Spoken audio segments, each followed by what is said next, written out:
Wanikuraha. That's what the Bigfoot screamed at me. I have it on video. 10 seconds of clear footage where you can see him step out of the trees, scare off 2 mountain lions, and shout those words directly at my face. The microphone distorts because he screams it so loud. For years, I had no idea what it meant. Then I found an old recording from the 70 seconds called Samurai Chatter, and when I finally cracked the translation, I broke down crying. I'm here. Don't be afraid. But that's not the part that haunts me. What haunts me is 3 days earlier, when my 10-year-old son went missing. Search teams found nothing. Dogs found nothing. Then at 3 a.m., 3 soft knocks on my door. I opened it. My son was standing there, smiling. And behind him, filling the entire doorway, was an 8-foot creature covered in hair. I raised my gun. My son screamed, "Don't hurt him, Mom. He's Uncle. He brought me home." What my son told me about those 3 days in that creature's cave changed everything I thought I knew about what's really in those woods. If you've ever wondered whether Bigfoot is intelligent, whether they can speak, whether they might actually be protecting us, hit that subscribe button right now, because I have the footage, and what he shouts on camera will give you chills. This is my story, and I swear every word is true. Today I've got a very, very interesting and mind-blowing story for you. It's about a woman who actually talked to a Bigfoot and even captured a clear, strange piece of footage where the creature can be seen shouting actual words. Now, there's something called samurai chatter. You can look it up on Google. It's a term used by the BFRO, the Bigfoot Field Researchers Organization. Basically, it refers to these odd speech-like sounds people have recorded deep in the forests. Not animal noises, but not quite human either. The tone is rough, fast, and deep, almost like someone trying to speak a real language we don't understand. And here's where it gets crazy. In her footage, you can hear Bigfoot yelling words that sound exactly like that same samurai chatter people have talked about for years. So, I don't know if the footage or the story is real or not, but later she did her research and believes she cracked what those words actually meant. And what she discovered is absolutely mind-blowing. So, before that, make sure to like and subscribe. It really helps the channel and keeps these stories coming. All right, let's begin. People think the wildest part of my story is that I have Bigfoot on video. Not a blurry shape, not a shadow. A 10-second clip where you can see him step out of the trees, scare off 2 mountain lions, and shout something that sounds like a word. That's not the part that really messes me up. What gets me is my son's knock on the door at 3:00 inches the morning. 3 soft taps and the feeling before I opened it that something was standing behind him on the porch. Something that had no business being gentle. My son was 10, he was smiling. I live in Oregon State, or I did then out toward the Siskiyou Mountains. You drive past the last decent diner, past the last strip mall, and the trees start closing in. You lose cell service. The road narrows. That's where my life was in 2014. My name is Rachel. Back then, I was 32, divorced, working at a little gas station on a state route, and raising my kid in a small rented cabin up a gravel road. Now I'm older, and I'm only talking because I'm tired of carrying this alone. I'm not giving you coordinates. I know what people think when they hear Bigfoot. I'd be thinking the same if I was you. But those 3 days when my son was gone, those were real. The search teams, the dogs, the ranger, the sick feeling in my chest, all real. The broken door, the basket of fruit, the 10 seconds of shaky video I still have on an old phone where he shouts, "Wani kuraha," so loud the microphone crackles. That's real, too. You can think whatever you want. I just need to say it. My life before all this was small, not in a bad way, just ordinary. The station where I worked was one of those places with flickering fluorescent lights, humming coolers, and coffee that tasted burnt by 10 a.m. Locals used it like a community hall, old loggers, a couple of hunters, truckers passing through. My cabin sat back off a gravel road surrounded by firs and cedars. One other house down the road, an older couple that went south for the winter. Otherwise, just trees and the sound of rain on the roof. I told myself I liked the quiet. After the divorce, silence felt like proof that I'd gotten my kid away from shouting and slam doors. Ethan was 10 that September. Skinny, all elbows and questions. He was a talker. He'd watch some cartoon or nature show and then corner me in the kitchen to repeat every fact he'd learned. Because of my schedule, he spent a lot of afternoons home alone. I'd get him off to school, work the day shift, and most days I was home by 5. But there were gaps. He'd come in, drop his backpack, make himself a sandwich, kill time with homework and TV until I got back. I told myself we were out of town, so it was safer, fewer people around, no bad influences. It sounds stupid when I say it out loud now. It started on just another one of those afternoons. I came home tired, smelling like coffee and gasoline. The sky was that flat gray we get here, where you can't tell if it's raining or just thinking about it. I opened the door, and he was right there in the entryway, jittery. Mom, you're not gonna believe what I saw. That wasn't new. Usually, it was about a kid at school or some cartoon. I kind of brushed past him, kicked off my shoes, set my bag down. "What, buddy?" I said, already half thinking about what we had in the fridge. "I saw Bigfoot," he said, dead serious. Eyes wide, voice steady. I laughed. Not mean, just tired. "Yeah, we're by the trees," he said. "By the line of trees near the stump." He was just standing there. I remember thinking, he's been watching those shows again. The ones where grown men run around in the dark with night vision and never actually find anything. "It was probably a bear," I said, walking into the kitchen. "They stand up sometimes." "No," he said, following me. "It wasn't a bear. Bears have a snout and they walk on all fours. This was taller than the porch roof. It had like shoulders and it was just looking at me." He had that look kids get when they're telling the truth and not getting believed. Red in the face, frustrated, but not smiling, not playing. I still didn't take it in. I said something like, "Okay, well, if you see anything weird again, you come inside, lock the door. You know the rules." He looked at me for a second like he wanted to say more, then just shut down. That was mistake number one. The next couple of days, little things started stacking up. The trash can out back was one of those metal ones with a lid. Raccoons still got into it sometimes, but they'd knock it over, dig around, make a mess. One morning, I went out and found the lid set neatly on the ground next to it, not tossed, placed. The bag inside was torn at the top, like something tall had reached in. The rim had a new dent in it near the top. I told myself again, "Bear, maybe it got smart," I thought. Maybe it figured out the lid. I said it out loud, actually. Bear, like naming it would make it normal. That same week, Ethan started telling me about knocking. "I heard it again," he'd say on the way to school. "Last night, 3 knocks on the wall right behind the couch. Like this," he'd show me. 3 evenly spaced taps with his knuckles. "Houses make noise," I'd say. "Wood expands. The wind shakes branches." He'd glare, cross his arms, and look out the window the rest of the drive. Then one night after he'd gone to bed, I heard it. I was in the kitchen rinsing plates. The TV was off. No music, just the fridge humming. 3 knocks on the back wall. Not a creak, not pipes, knocks. My body reacted before my brain did. My shoulders went tight, heart jumped. I put the plate down slowly, wiped my hands on a towel, and just stood there listening. Nothing. I went over the back door and flipped on the porch light. The yellow light hit rain, the rail, the edge of the trees. For a second, I thought I saw something move, but it might have just been a branch. That's when the smell hit me. Like wet dog and dirt, but heavier. A musky animal smell. Not garbage, not skunk, just wild. It came and went fast like the wind shifted. I locked the deadbolt, double-checked the window latch, went to bed with my heart still tapping in my throat. I didn't tell Ethan I'd heard it. I didn't want to feed his Bigfoot story. I also didn't sleep much that night. About a week later, I got stuck on a night shift.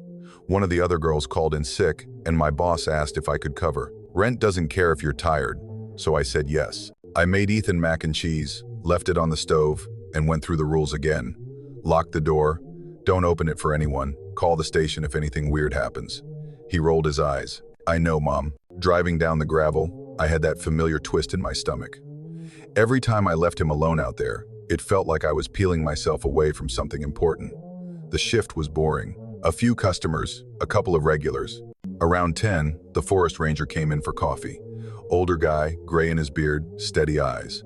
I thought about telling him about the knocks, the trash can, the smell, but I'd already had him out once in the fall for a raccoon problem, and I didn't want him to start thinking of me as that woman with the stories. So, I kept my mouth shut, wiped the counter, and counted drawer till, like always. I got home around 0 inches the morning. The first thing I noticed when I turned into the driveway was that the porch light was off. I always left it on for him. Always. My gut went cold. I pulled the car right up close to the steps and left the engine running. The trees felt like they were leaning in. The door was closed. When I reached for the knob, my hand was shaking. It was locked. I fumbled the key, got it open, and hit the light. Ethan was asleep on the couch, TV still on some kid's channel, volume low, blanket half on the floor. My knees almost gave out. I stood there just looking at him for a second, letting my body catch up. Relief can make you feel sick. In the morning, once my heart had settled somewhat, I asked him why he turned the porch light off. He frowned. I didn't, it just went off. Bulbs burn out. I started, but he cut me off. Right after the knocks, he said, 3 on the back wall, then 3 on the front, and then the light went off.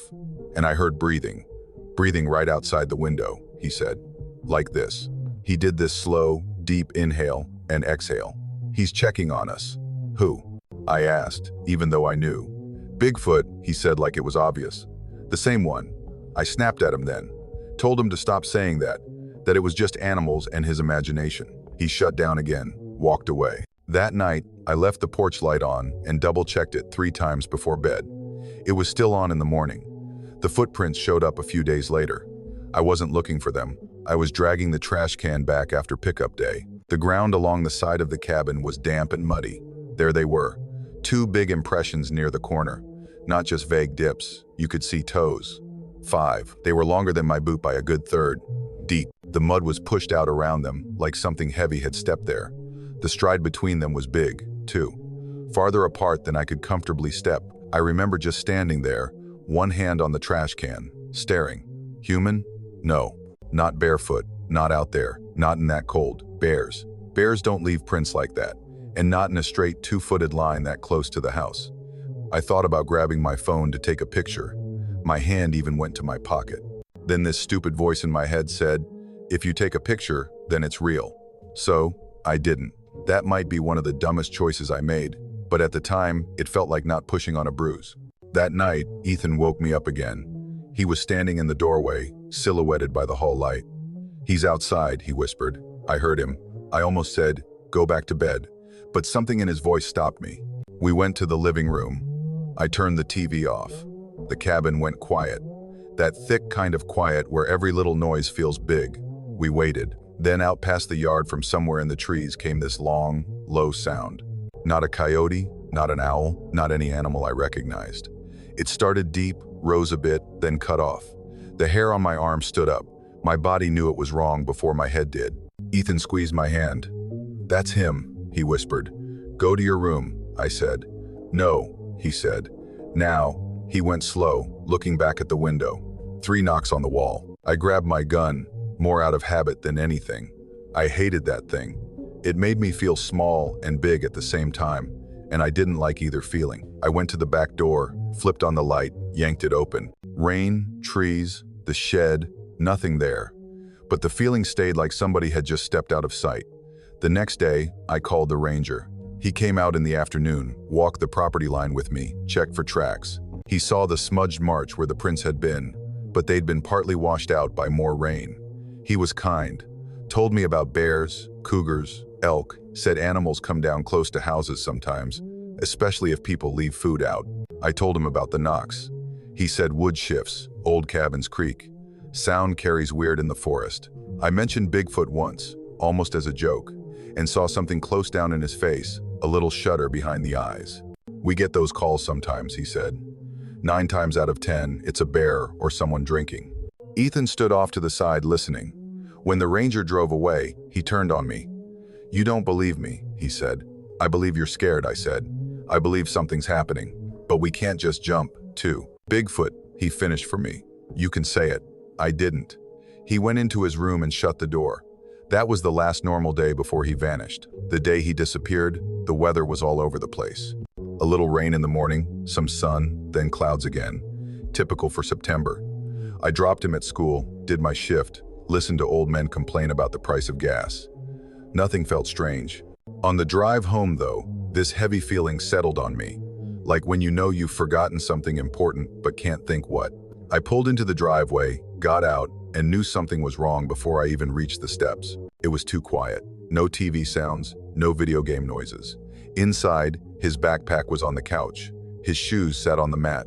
A half-eaten apple was browning on a plate. Ethan, nothing. I checked his room. Empty. Bathroom. Empty. My room. Closet. Under beds. That stupid instinct to look in places you know he can't physically fit. I went outside, heart pounding, yelling his name into the trees. No answer. The ground near the yard showed a few scuffs, maybe where he'd been running, but I couldn't read them. After 10 minutes of searching and screaming till my throat hurt, I called 911. The rest of that day is like flashes. I see pieces when I think back. Not a smooth line. Sheriff's car in the driveway, radios crackling, neighbors I barely knew up the road coming to ask what they could do. The ranger again, volunteers in orange vests, dogs on leashes, noses to the ground. They fanned out through the trees calling his name. At first there was a sharpness to it. People moved fast, voices loud, questions direct. Had he run away before? Did he have friends out here? Was there anyone who might take him? I told them no. They asked about arguments, about me, about his dad.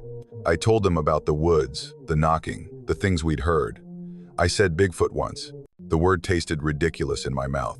Some of them looked away when I said it. One volunteer kind of smiled like, "Oh, you're one of those." By nightfall, they had set up a sort of base at the end of my driveway.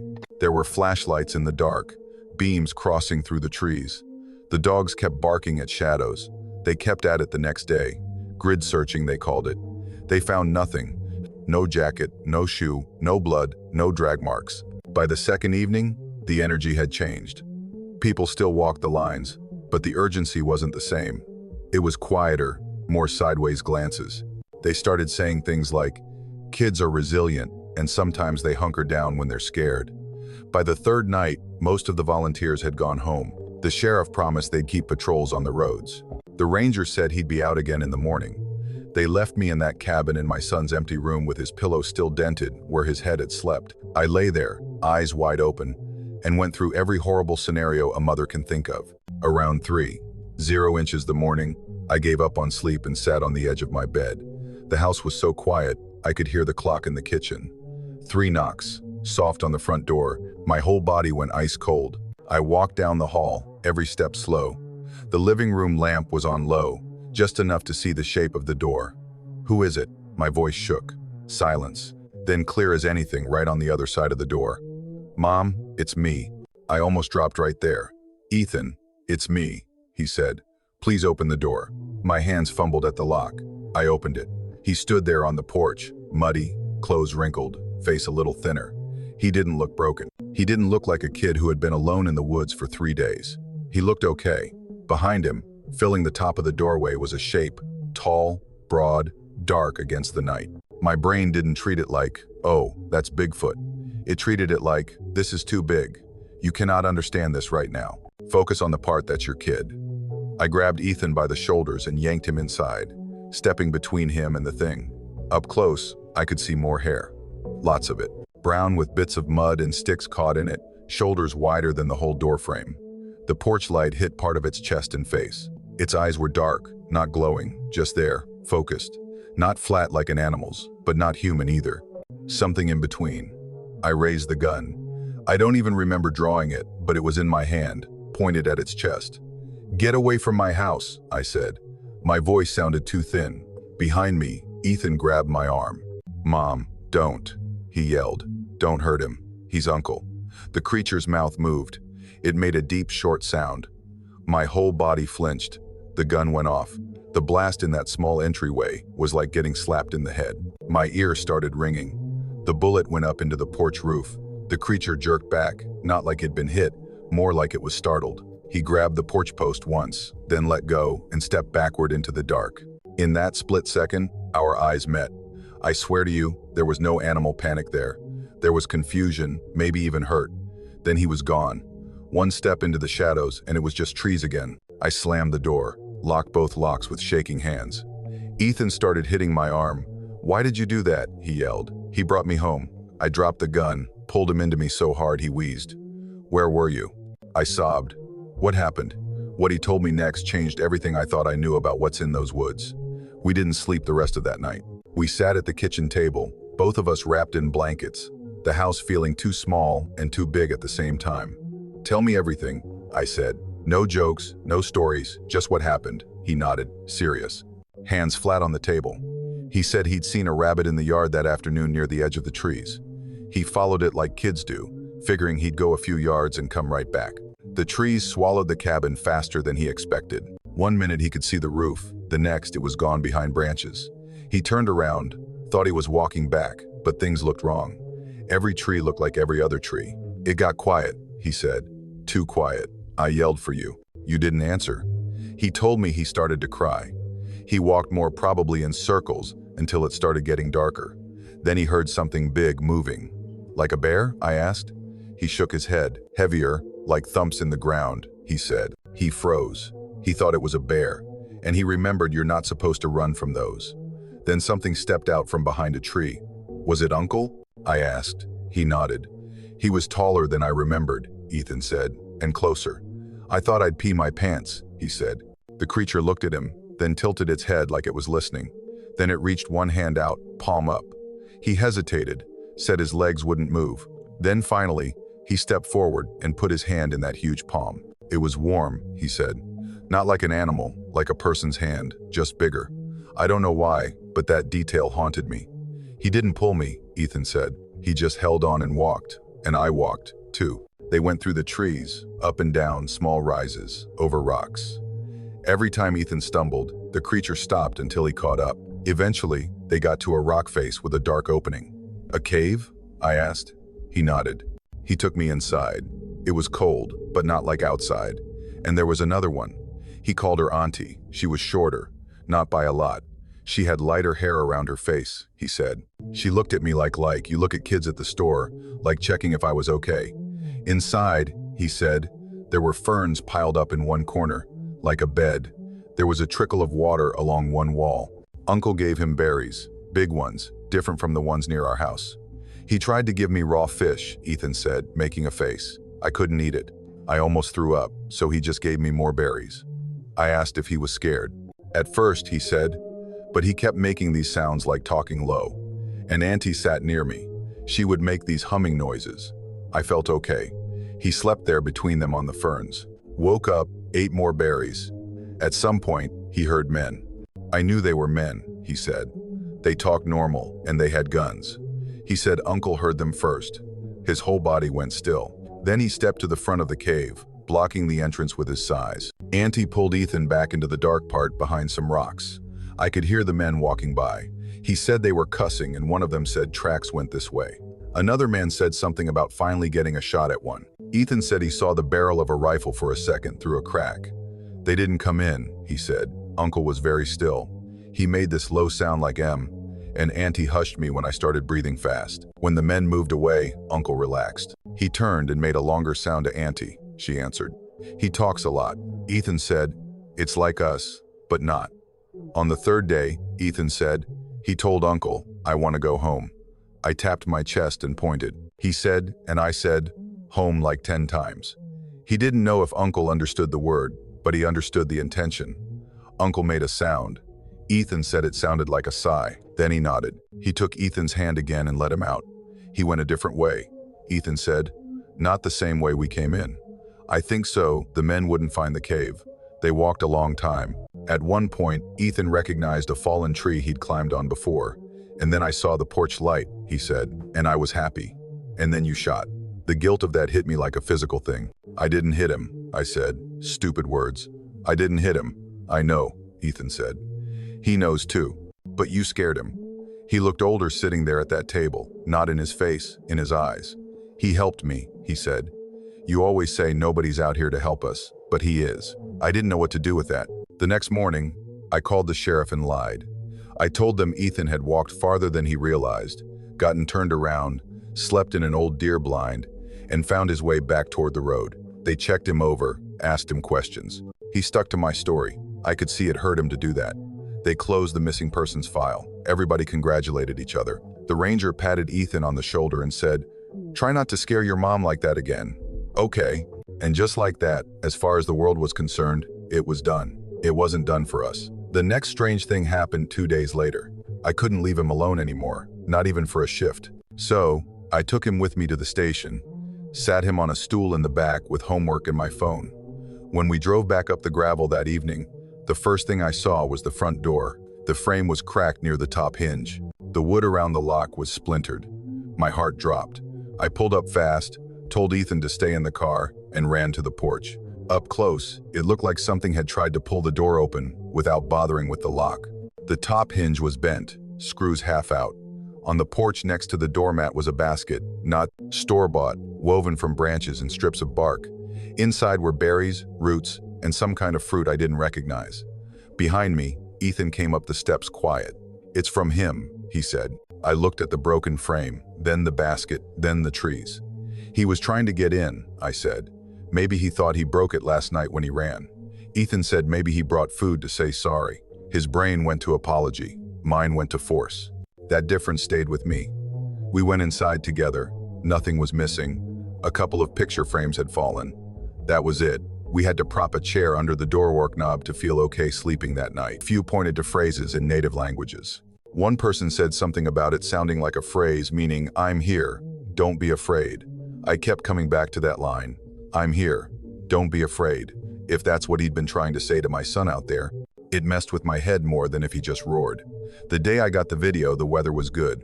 Blue sky, some streaks of cloud. One of those rare, crisp days where you can smell everything. I had this restless feeling, cabin fever. I'd been keeping close to the house, not going far into the woods. We used a little creek down the hill to fill jugs sometimes when I was too lazy to drive into town for water. That afternoon with Ethan at school, I took 2 empty jugs and decided to walk down there. I had my phone in my hand because I'd been checking messages. I never put it back in my pocket. The path was quiet, just the crunch of my boots and the distant trickle of the creek. The air smelled like wet leaves and cold stone. At the water, I crouched on the rocks by the edge, started filling the jugs. The water was so cold my fingers at. That's when I felt it, not a sound, just that pressure on the back of your neck, the sense that eyes are on you. I straightened slowly and turned my head. On the bank above me, maybe 30 feet away, a mountain lion stood, big, muscled, the color of dry grass, tail twitching, eyes locked on me. My mouth went dry. I remembered bits and pieces of advice. Don't run, make yourself big, talk loud. I slowly lifted my arms, the phone still in my hand. My thumb hit the screen. I must have tapped the camera icon by habit. "Hey," I said. My voice sounded thin. "Go on, get." It didn't move. Then from my left, back in the trees, I heard another sound. A second lion stepped into view, lower, closer, 2 of them. I knew in this calm, horrible way that they were between me and the path home. I took a tiny step back. My boots slipped on a wet rock. I almost went into the creek. A roar crashed out from the trees behind the lions. Not a lion roar, deeper, rougher. It hit me in the chest. Branches snapped. A trunk shook. He steps out then. Bigfoot. The camera shakes like crazy, but he's there. Full height, framed by trees. You see this massive hair-covered chest. Long arms. The outline of a head with a heavy brow. The light catches parts of his face and shoulder. The lions don't hang around to study him. They bolt. He's looking in my direction. He draws in a breath. You can see his chest expand. Then he shouts it. The sound hits the phone so hard the microphone distorts. On the clip, every time that part makes the speakers buzz, you can hear my breath hitch in the background. He doesn't charge, doesn't rush. He stands there a second more, chest rising and falling, eyes locked somewhere near the camera. Then he turns sideways, takes a few heavy steps, and disappears back into the trees. 10 seconds, that's all. But it's clear. You can see him. You can see the mountain lions. You can hear the word. When I watch it now, part of me still thinks that can't be real. But I remember the cold of the creek on my hands, the ache in my knees, the way my heart hammered so loud it drowned the water out. It was real. I walked back to the cabin in a kind of numb state. Once I was inside, door locked, curtains drawn, I sat at the table and played the clip again. I turned the volume down low and just listened to his voice. Compared it in my head to the samurai chatter recordings. The rhythm was the same. The sounds fit right into that same pattern. Waniku raha. I thought about Ethan saying that's what he heard in the cave. And when Uncle brought him home, I thought about that comment online. I'm here. Don't be afraid. I couldn't say for sure that's what it meant.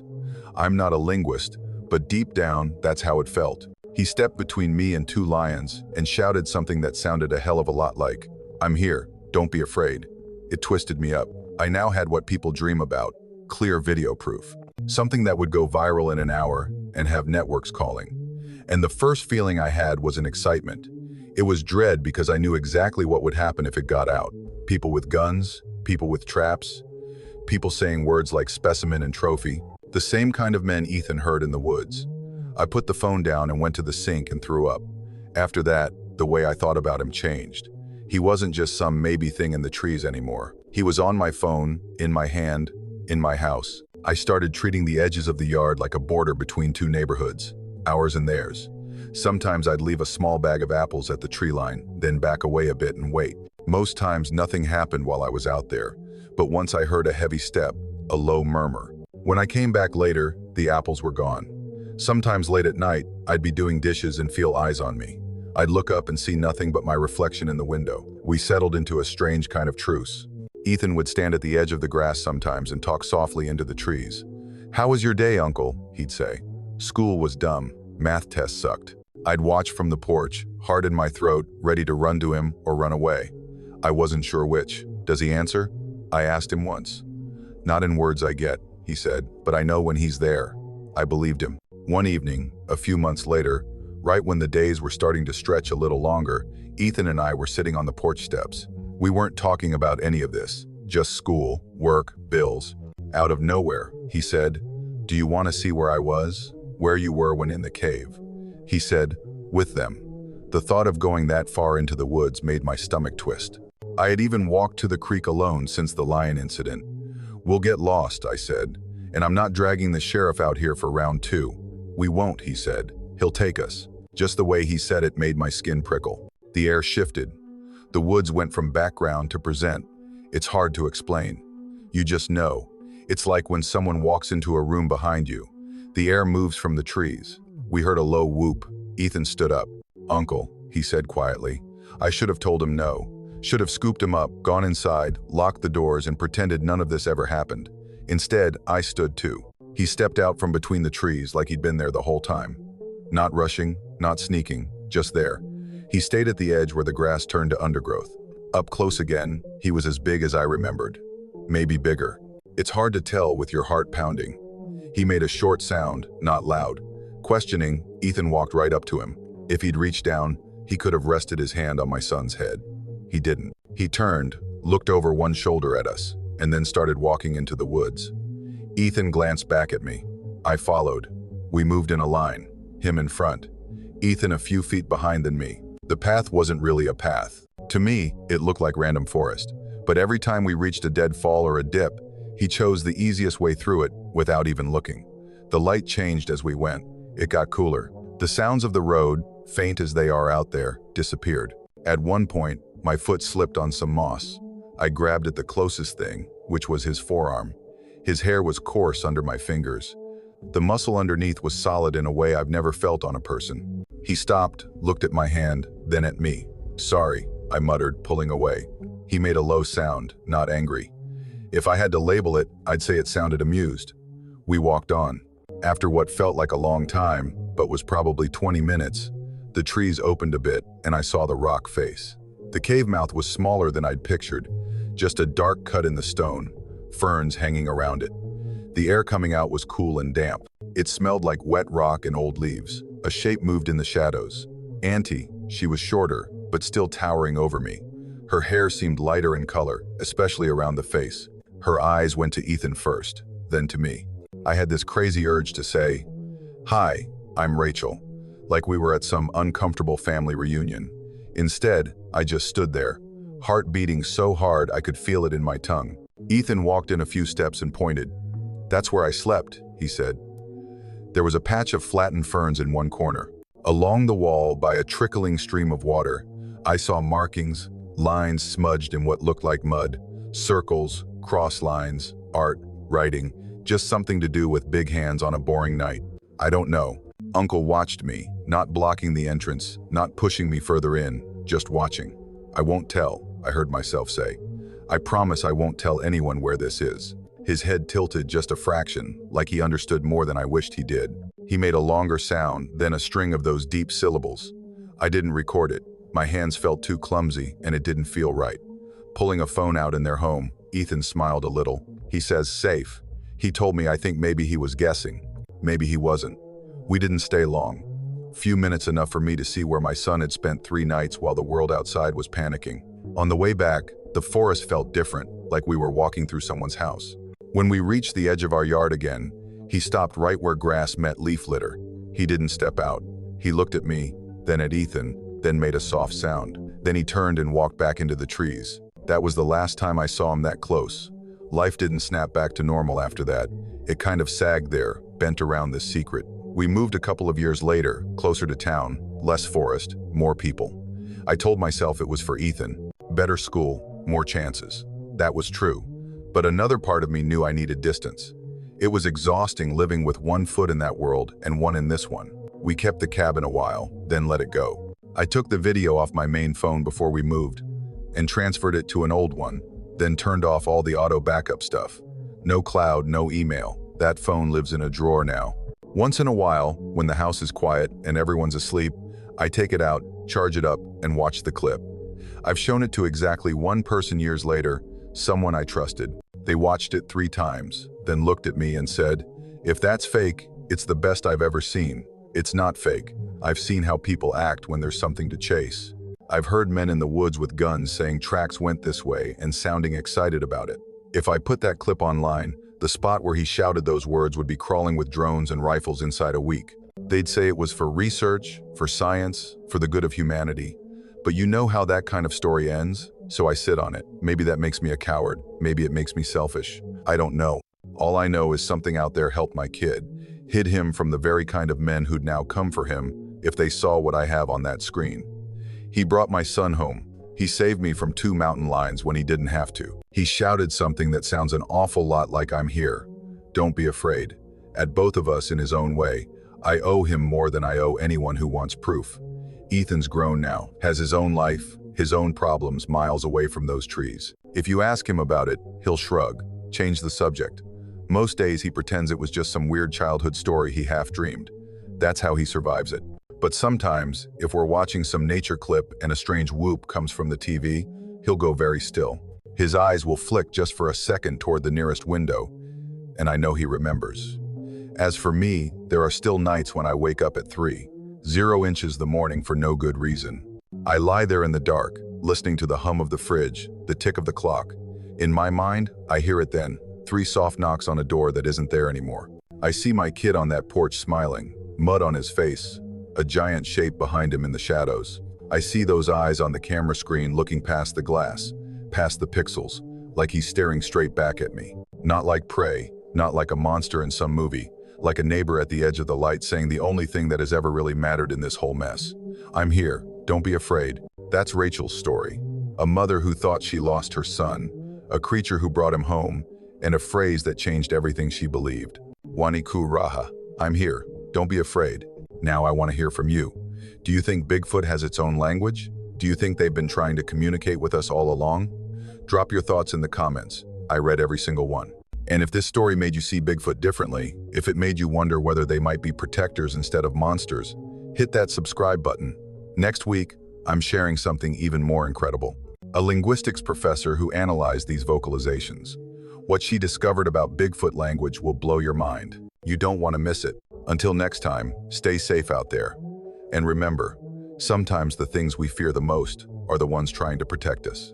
For more incredible encounters, watch this video next.